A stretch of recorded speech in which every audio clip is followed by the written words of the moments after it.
영화배우 로빈 윌리엄스를 기리면서 로빈 윌리엄스는 2014년에 파킨슨병 초기 진단을 받고 우울증에 시달리다 안타깝게 63세를 마지막으로 자살을 선택했다.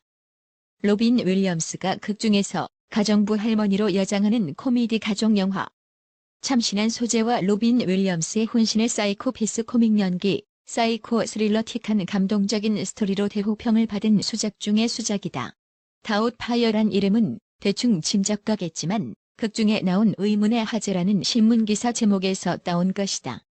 007 시리즈로 유명한 영국의 미중년 배우 피어스 브로스넌도 출연한다. 로빈 윌리엄스는 이 작품으로 골든글로브 남우주연상을, 감독인 크리스토퍼 콜럼버스는 작품상을, 그 외에도 아카데미 분장상을 수상했다. 음악은 반지의 제왕 시리즈의 음악을 맡아 아카데미 음악상을 수상한 하워드 쇼가 맡았다. 영화 제목 미세스 다웃파이어. 제작 1993년도. 감독 크리스 콜럼버스. 출연 로빈 윌리엄스, 셀리 필드, 피어스 브로스넌, 하비 피에르스테인. 애니메이션 더빙 성우로 일하고 있는 다니엘은 아이들에게 더없이 다정하고 좋은 아빠이다. 하지만 아내 미란다에게는 경제적으로 무능하고 맨날 사고만 치는 철없는 남편일 뿐이다. 미란다는 불안정한 직업을 가지고 있는 남편을 대신해 집안 경제를 책임지고 있다. 젊은 시절 다니엘의 유쾌하고 낭만적인 성격의 매력을 느껴 결혼했지만 이제 그녀는 남편의 그런 성격 때문에 서서히 지쳐가고 있다. 그러던 어느 날 사건이 터진다. 다니엘이 아이의 생일 파티를 위해 동물들을 데려와 자기 집은 물론 다른 집 정원의 나무와 꽃까지 모두 엉망으로 만들어버린 것이다. 회사에서 일하다 이웃의 전화를 받고 집으로 급히 달려온 미란다는 아수라장이 되어 있는 집안을 보고 경악을 금치 못한다. 그동안 참아온 화가 폭발한 미란다는 다니엘에게 이혼을 선언한다. 이혼 법정에서 다니엘은 집도 없고 안정된 일자리도 없다는 이유로 양육권을 박탈당한다. 아이들하고는 일주일에 한 번밖에 만날 수 없다. 아이들을 끔찍하게 사랑하는 다니엘은 아이들과 만나는 토요일만 손꼽아 기다리며 폐인처럼 지낸다. 그러던 어느 날 다니엘은 우연히 아내가 아이들을 돌볼 가정부를 구한다는 것을 알게 된다. 이 얘기를 듣고 다니엘은 미란다가 신문사에 보낼 광고 문안에 전화번호를 슬쩍 바꿔놓는다. 이렇게 몇 차례 전화를 해서 미란다의 마음을 불안하게 만든 후 다니엘은 자상한 할머니로 변신해 미란다의 호감을 산다. 마음에 드는 가정부를 만났다고 생각한 미란다는 다니엘에게 이름을 묻는다. 그때까지 자신이 연기할 할머니의 이름을 생각해두지 않았던 다니엘은 일순당황한다. 바로 그때 테이블 위에 놓인 신문기사의 헤드라인이 눈에 들어온다. 경찰은 방화로 추정하고 있음이라는 기사인데 여기서 방화로 추정을 따서 자신을 미세스 다웃파이어라고 소개한다. 아이들이 보고 싶은 다니엘은 가정부로 변신하여 집으로 돌아온다. 그 후 다니엘은 분장 전문가인 남동생 부부를 찾아간다. 그리고 여러 번의 시행착오 끝에 드디어 나이가 지긋하게 든 할머니로 변신하는 데 성공한다. 가정부로 변신해 자신의 아이들을 돌보게 된 다니엘은 예전에 자기가 아이들을 대했던 것과는 다른 방식으로 아이들을 다룬다. 아빠일 때는 아이들에게 지나치게 관대하고 너그러웠지만 가정부로 변신한 후는 완전히 다른 사람이 된다. 정해진 시간을 초과해 아이들이 TV를 보자 리모컨을 어항 속으로 던져버리고 숙제를 안 하자 벌로 청소를 시킨다. 그동안 매사에 관대한 아빠 밑에서 큰 아이들은 이런 가정부를 못마땅해 한다. 미세스 다웃파이어로 변신한 다니엘은 처음에 실수를 연발한다. 생전 처음 요리를 하다가 재료와 냄비를 모두 태운 것도 모자라 자기 옷까지 태운다.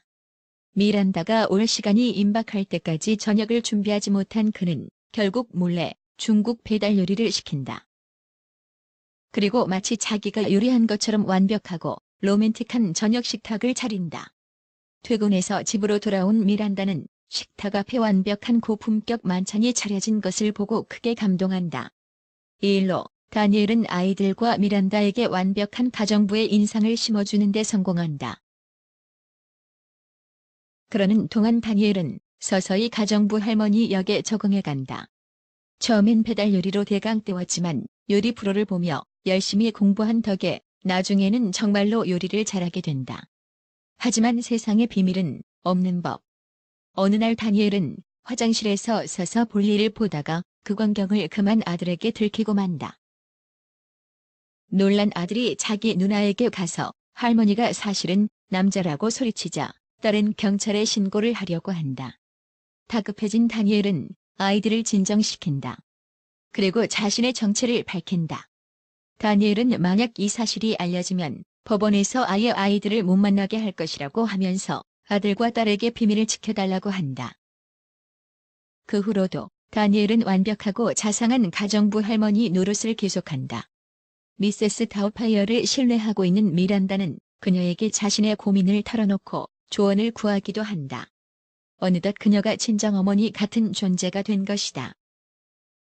이 자리에서 미란다는 남편과의 결혼 생활에 대해서도 털어놓는다. 그것을 들으며 다니엘은 자기 자신을 객관적으로 보게 되고 자신 때문에 겪었을 미란다의 고충도 알게 된다. 가정부로 일하지 않는 시간에 다니엘은 방송국에서 녹화된 필름을 나르는 아르바이트를 한다. 그러다가 우연히 무능력한 진행자가 어린이 프로를 지루하게 진행하는 것을 보게 된다. 자기 같으면 이렇게 안 할 텐데 라고 생각한 다니엘은 아무도 없는 세트장에서 혼자 아이들과 놀던 때를 회상하며 프로를 진행한다. 그런데 바로 이 광경을 사장이 보게 된다. 어린이 프로 진행자로서 다니엘의 능력을 눈여겨본 사장은 그에게 일에 대해 상의할 것이 있다며 레스토랑에서 만나자고 한다. 그런데 바로 그날 같은 장소에서 미란다의 가족도 저녁 식사를 하기로 예정되어 있었다. 미란다의 생일을 축하하기 위해 그녀의 남자친구 스튜어트가 마련한 자리이다. 아내의 애인을 견제해야 할 필요가 있지만 그렇다고 좋은 일거리를 놓칠 수 없었던 다니엘은 여러 번 변신을 거듭해가며 사장과 가족이 앉아있는 테이블을 오간다. 그러다가 실수로 미세스 다웃파이어로 변신한 상태로 방송국 사장 앞에 나타난다. 갑자기 할머니 분장을 하고 나타난 다니엘을 보고 사장이 놀라자 그는 임기응변으로 이것이 자기가 생각한 방송 캐릭터라고 둘러댄다. 아이들에게 광희 얘기를 재미있게 들려주는 신식 할머니 캐릭터라는 것이다. 사장은 이것을 매우 참신한 아이디어라고 생각한다. 하지만 바로 그 레스토랑에서 다니엘의 정체가 드러난다. 후추 알레르기 때문에 숨을 제대로 쉬지 못하는 스튜어트를 응급조치하다가 그만 가면이 벗겨진 것이다. 이것을 보고 미란다는 경악을 금치 못한다. 이 일로 다니엘은 법원에서 정신병자 취급을 당해 감시관이 있는 곳에서만 아이들을 만날 수 있는 처지가 된다. 아이들을 마음대로 못 만나게 된 다니엘은 몹시 괴로워한다. 한편 미세스 다웃파이어로 어린이 프로를 진행하게 된 다니엘은 이것으로 대박을 터뜨린다. 최고의 인기를 누리는 진행자가 된 것이다. 아빠를 마음대로 못 만나게 된 다니엘의 아이들은 미세스 다웃파이어가 진행하는 프로를 보면서 아빠에 대한 그리움을 달랜다. 이런 아이들을 보고 미란다는 마음을 바꾼다. 미세스 다웃파이어가 아닌 다니엘을 가정부로 고용한 것이다. 그렇게 해서 다니엘은 아이들과 함께 행복한 시간을 가질 수 있게 된다. 지금까지 미세스 다웃파이어의 영화 이야기였습니다. 지속적으로 영화 관련 이야기를 올리도록 하겠습니다. 즐겁게 보셨다면 구독과 좋아요를 부탁합니다. 감사합니다.